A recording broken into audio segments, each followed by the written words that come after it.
Hello again. This time we're going to be looking at eHealth and communication.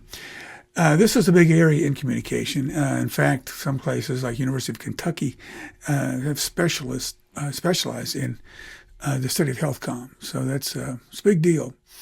Um, and we're going to get right into it here. Talking first about ICT, which is what we call um, this whole technology area in healthcom. This is information and communication technologies and health services. The key components of this are EMR, telemedicine, data analytics, health, mHealth, which is mobile health, artificial intelligence, and wearables. Now, let's get into a little bit of the history so we understand where we're coming from on this. There's not a lot of history here because the really the informatics movement, which is what we talk about, the data in healthcare, we call it health informatics, really didn't start until late 80s, early 90s, gathering all this data and doing telemedicine, which is medicine from a distance.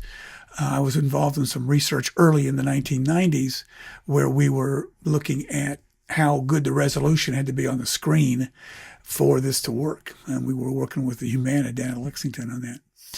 Anyway, in the 2010s, we got into HIPAA, which I'll talk about a little bit later, and digital records. A lot of physicians were doing digital records before that, before the 2010s, but just about after that, everybody was doing it. And so now it's pretty much standard that most providers will be doing digital records. And then when the pandemic hit, that drove telehealth way up in everybody's mind because people wouldn't want to go anyplace, but they still needed to have health care. So they would do it online. And so the telehealth became a very big deal. And it remains that way after 2020. Now, I'm going to give you a suggestion here that the way that the healthcare works in the United States is like a banking metaphor, okay? Patients are active managers of their own health. There's a centralized specialist services and decentralized general care. Now, what I mean by that is if you look at Louisville, for example, we have downtown when you're coming into Louisville on I-65, you'll see a bunch of hospitals. Then you have UL Healthcare, and you have Norton Healthcare, and you have the Baptist Healthcare, et cetera. This is centralized where a lot of the physicians are in the same area. Those are for specialists. For general care, they can be decentralized. They can be spread out and hopefully throughout the state. So you would have general practitioners who then could refer their patients to specialists who would most likely be in either Louisville or Lexington, because there's a synergy that needs to be going on among the physicians so they can all stay up to date on the latest items in their field. So basically, the patients manage their health care and decisions much like you manage individual financial accounts. That's why I'm using this banking metaphor. So you actually have a lot more control over your health care and health information than you used to. Okay, so we first started off, we're going to talk about EHR, which is electronic health records. Okay, these are centralized digital patent histories. A lot of people might be using a thing called MyChart, which is very popular throughout the country. I know they use it here, and I think all the health services in Louisville use it. This is a way for you to go online and check out your information that has been recorded by physicians. There's the benefits of this, of course, are that it's accessible because you can go online and get it. Usually it's accurate because there's not a lot of transcribing. You'll notice that physicians can actually put their data into their computer right when you're sitting in the room with them. Okay. And looking at a 2025 update, this is the FHIR interoperability. This is the fast health interoperability resources. That's what that FHIR stands for. And cloud-based systems. Okay, so the quicker retrieval of your records, so you can move from one location to the next much easier. Okay, now we also have PHR. And this is personal health records. this is controlled by the patients via an app. So in other words, you don't want to have your records located centrally. What you do is you keep them on your own computer or your own phone or wherever, whatever you keep your data. So it's going to be controlled by you, and Apple Health, it just happens to be one of the apps you could use to do this. The advantages are it gives you totally in control over all your stuff. It gives you the empowerment of thinking, you know, I'm in charge. The downside is a security risk. Now, somebody can break into your computer, somebody can steal your computer, and those will be two, you know, problems that you wouldn't want to deal with. But so this is something a lot of people want to do it. They don't want their health records anyplace, so they keep them themselves.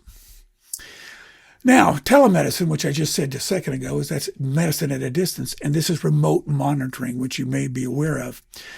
So we can do live video consults, store and forward data, and remote monitoring. What I mean by that is live video consults is just like I said, we can do a video conference, very popular anymore, telehealth, very popular, that instead of having to come in to see the doctor can get online with you and have your consult that way. And we can store and forward data. That means that doctors can send the data to other doctors if you give them permission. That's what store and forward means. That we're going to store it, then we're going to forward it to somebody else. We can also do remote monitoring. Most common thing here is somebody has a pacemaker, and we can monitor that from a distance and not have to be there with the person. Pacemaker is not the only thing they can monitor. They can monitor any kind of device they would put on you. They can monitor it.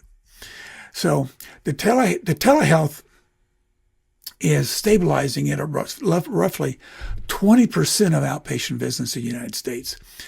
Now, the good thing about that is that means that about 1/5 of the people who were having to wait in line to get appointments with doctors don't have to wait so long.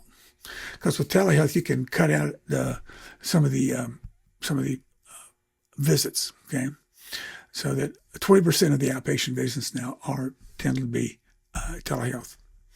eHealth, mobile health. Okay, this is really amazing to me. There supposedly is over 400,000 health apps. Wow. Now, I think that means that a lot of physicians have their own health apps, and there are a lot of things that are, if they're related to health in any way, shape, or form, they consider that. But at any rate, that's a heck of a lot of apps. You can see this woman here is, she's got a wearable that she's dealing with.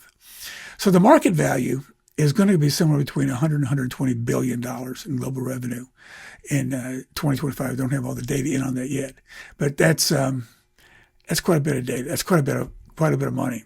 So mobile tracking is used for fitness, for diabetes, for mental health, and like I said, for heart conditions, et cetera. Any kind of mobile device they can put on you, they can monitor it, they can track you. So another area that we are concerned with, are interested in, is gamification in health games. Now, there's extra games, which are exercise games, nutrition, brain training, chronic care. What happens is you play games. You say, how many points can I get for losing weight? Or I ate this meal, these many meals today, and I'll get so many points. So the engagement here is through points or rewards and leaderboards, so you can be competing with other people for your health care. Okay. And I think I'm going to finish this section of the eHealth, talk about wearables and IoT devices. IoT, of course, is Internet of Things. Smartwatches, glucose sensors, EKG rings. These are all wearables that can monitor your health. Integration with AI for early detection of your heart rate's going down, your blood pressure's too high, whatever. But they can monitor these things. Your phone can tell you, hey, your blood pressure is too high or it's too low or whatever. Again, we've got to talk about $170 billion globally in this particular kind of technology.